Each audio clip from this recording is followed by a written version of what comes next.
Chapitre 1 La découverte 7 mai 2015 Quentin, Rémi et moi-même Camille démarrons ce jour une nouvelle aventure, le PSE. Ce projet d'un nom s'annonce riche en enseignements.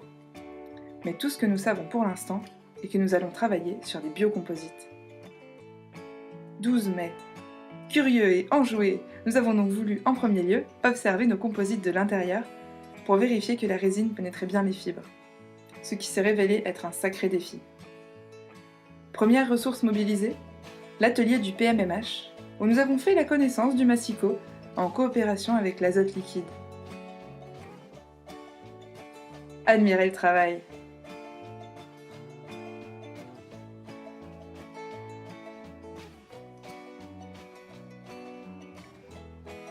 La loupe binoculaire en a aussi pris plein les yeux. Ce but atteint, quel chemin allons-nous choisir ?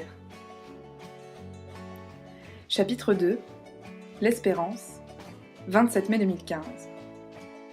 Nous rencontrons enfin Emmanuel Poisson, directeur composite chez Combios, pour nous guider dans notre quête. Il nous apporte de nouveaux tissus ainsi que de la résine. Mais le plus important, la clé de voûte nous ayant fait défaut depuis le début de l'aventure, une problématique. De fait, notre homme vient de Concarneau, contrée reculée soumise aux caprices de la météo. Celle-ci impose des taux d'humidité variables qui influent, semble-t-il, sur les temps de polymérisation des pièces à infuser. Pour mieux comprendre ce problème, il nous confie la mission suivante, trouver comment varie la cinétique d'infusion en fonction de la température et de l'humidité. 29 mai 2015. Pour relever ce défi, nous avons commencé par étudier la prise de masse en fonction du temps d'un échantillon de tissu à la sortie de l'étuve. Nous obtenons une cinétique d'ordre 2, attendue au vu du modèle de diffusion dans nos fibres. Nous avons aussi étudié la vitesse à laquelle l'humidité se fixait dans la cuve à l'aide de sel et d'un outil miraculeux, un hygromètre.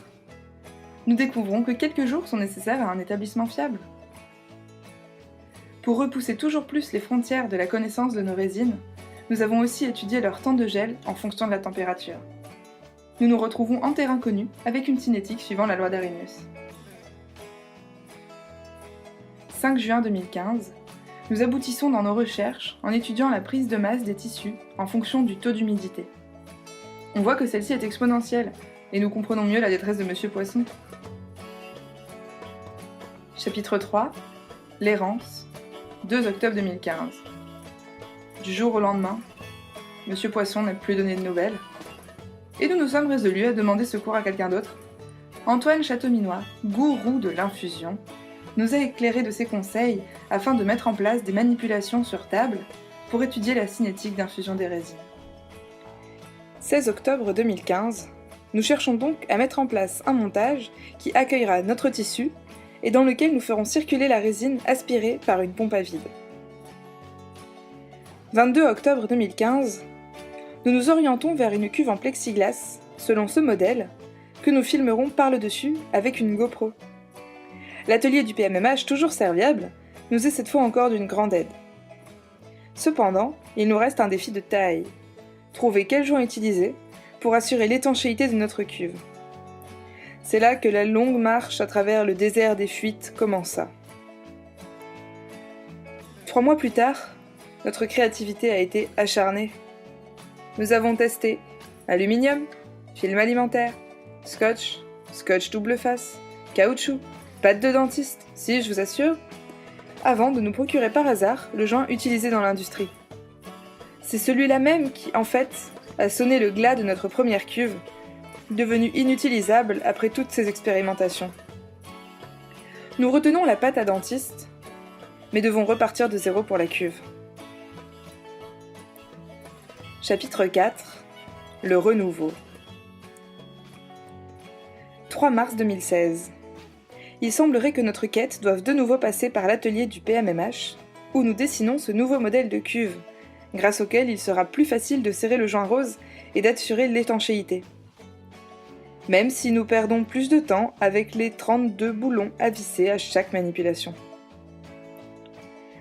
15 avril 2016.